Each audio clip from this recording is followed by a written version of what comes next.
Good morning, student. Today I am going to explain the lesson 6 of class 8th science. Lesson name is combustion and flame. In this chapter I have already explained about combustion reaction, combustible substance, flammable substance which gives flame on burning, and the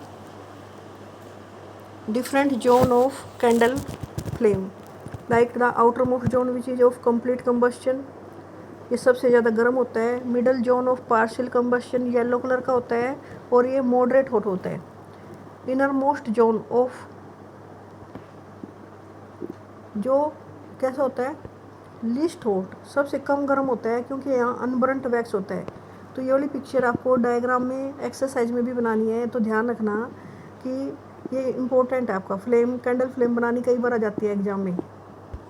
तो candle flame के आपको part बताना कि कौन सा गर्म ज़्यादा होता है, कौन सा कम गर्म होता है और कौन सा सबसे कम गर्म होता है। अब हम पढ़ रहे थे what is fuel.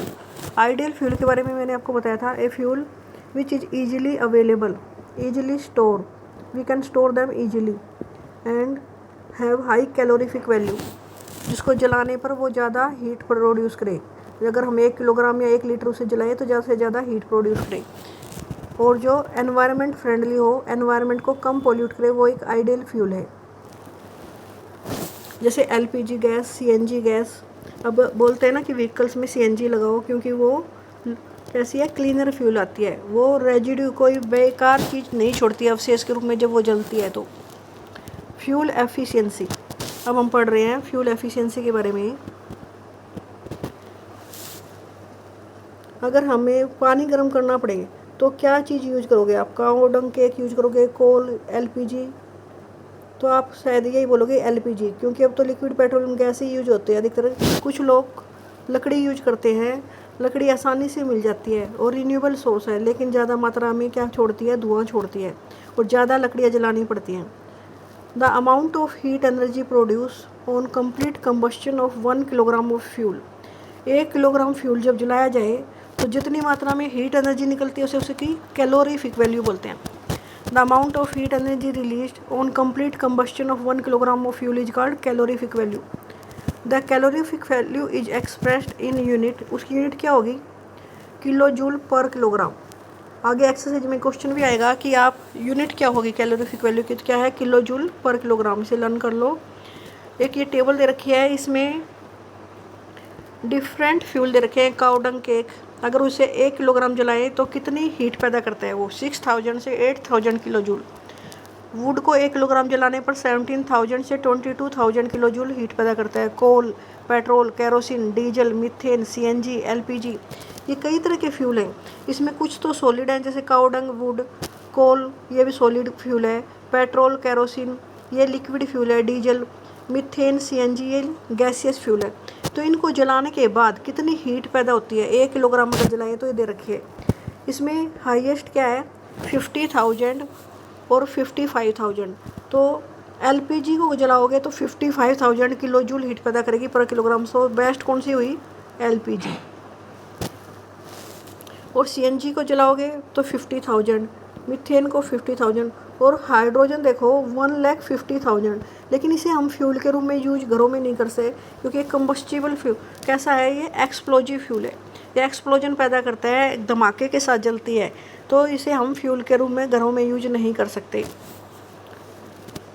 Burning of fuel leads to harmful product, कोई भी ईंधन जलेगा तो हार्मफुल प्रोडक्ट पैदा होंगे।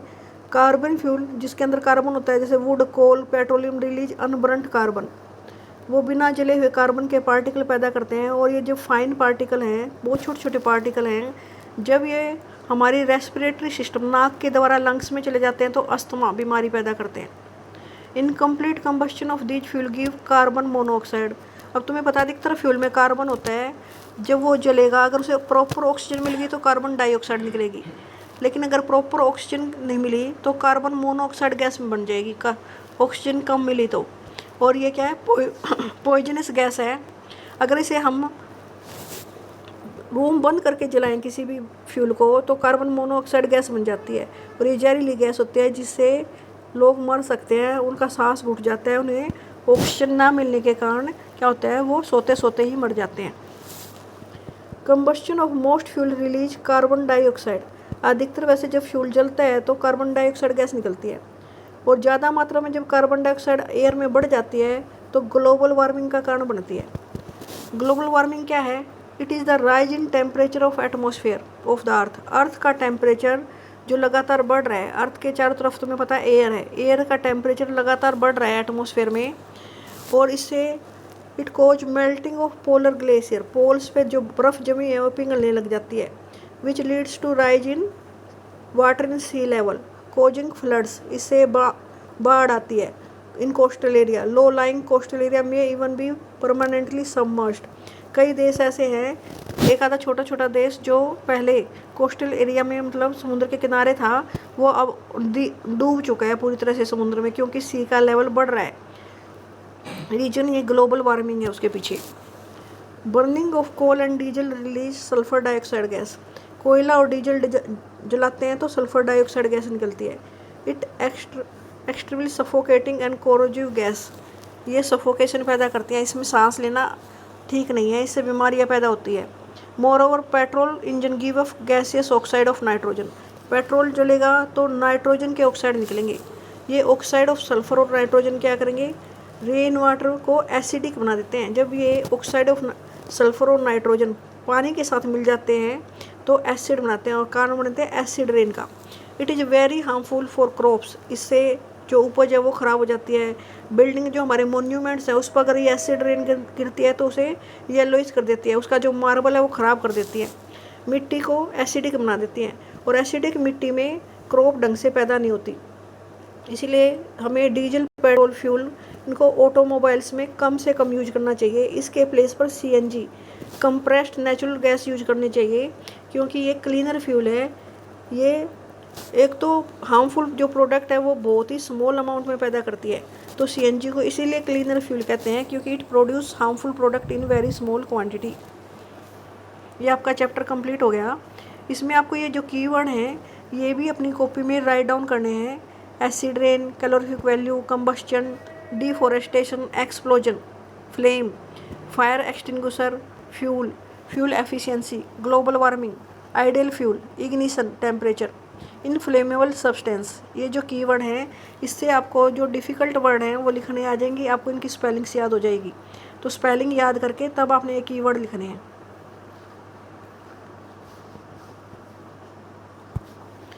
इस चैप्टर में हमने जो पढ़ा वो था substance which burn in air are called combustible.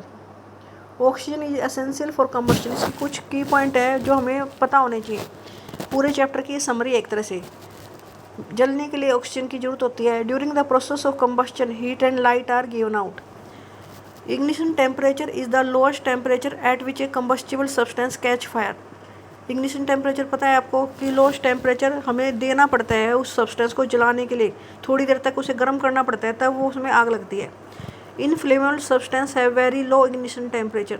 जो फ्लेम के साथ जलने वाले पदार्थ है वो उनका इग्निशन टेम्परेचर कम होता है, जैसे kerosene oil, petrol. Fire can be control by removing one और more requirement essential for producing fire. अगर फायर बुझानी है तो अधिकतर या तो इग्निशन टेम्परेचर कम कर देते हैं या ऑक्सीजन को काट देते हैं ताकि ऑक्सीजन ना मिले उसे। Water is commonly use to control fire. Water can not be use to control fire involving electrical equipment और ऑयल। अगर किसी बिजली के उपकरण में या ऑयल में आग लगी है तो हम पानी यूज नहीं कर सकते, क्योंकि इलेक्ट्रिकल इक्विपमेंट ख़राब भी हो सकता है और इलेक्ट्रिक शॉक भी लग सकता है। ऑयल हल्का होता है पानी से, तो ऑयल ऊपर आ जाएगा और जलता रहेगा, तो वहाँ हम पानी यूज नहीं कर सकते। टाइप ऑफ कंबस्शन था रैपिड कंबस्शन, स्पॉन्टेनियस, एक्सप्लोजन। इसके बारे में हमने पढ़ा था इस चैप्टर में। 3 जोन होते हैं फ्लेम के, डार्क जोन, ल्यूमिनस जोन और non luminous zone. And ideal fuse is cheap, readily available. ये मैंने आपको बताया है अभी। आइडियल फ्यूल कैसे होता है? सस्ता मिलता है, आसानी से मिल जाता है, स्टोर करना आसान है, easy to transport, have high calorific value, it does not produce gas and don't left any residue. Residue होता है waste to pollute the environment. Fuel differ in their efficiency and cost. हर एक fuel different होता है, उसकी cost भी अलग मिलेगी, उसकी एफिशिएंसी मीन्स कैलोरीफिक वैल्यू भी अलग मिलेगी। Fuel efficiency is expressed in terms of calorific value, means 1 kilogram जलाने पर कितनी हीट पैदा करेगा। उसकी यूनिट क्या थी? किलो जूल, कि किलो जूल में वो हीट पैदा करता है पर किलोग्राम, मीन्स 1 किलोग्राम जलाने पर। अनबर्न्ड कार्बन पार्टिकल अगर हवा में रहेंगे तो वो रेस्पिरेटरी प्रॉब्लम पैदा करते हैं। अगर इनकम्प्लीट कंबस्शन होगा फ्यूल का तो पॉइजनस गैस निकलेगी, वो है carbon monoxide gas. Increase percentage of carbon dioxide in air caused of global warming. अगर कार्बन डाइऑक्साइड बढ़ जाएगी तो ग्लोबल वार्मिंग का कारण बनेगी।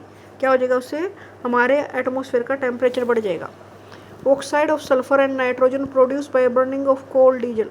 जब कोयला और डीजल जलाते हैं तो ऑक्साइड ऑफ सल्फर निकलता है। पेट्रोल जलाते हैं तो ऑक्साइड ऑफ नाइट्रोजन, और ये एसिड रेन का कारण बनते हैं। पानी में मिक्स होकर क्या बन जाता है, एसिड, और इससे ये हार्मफुल होते हैं हमारे क्रॉप के लिए, बिल्डिंग्स के लिए और सोइल के लिए। तो ये चैप्टर हमारा कंप्लीट हो गया बेटा, इसको अच्छी तरह से आप रीड कर लेना। Okay student.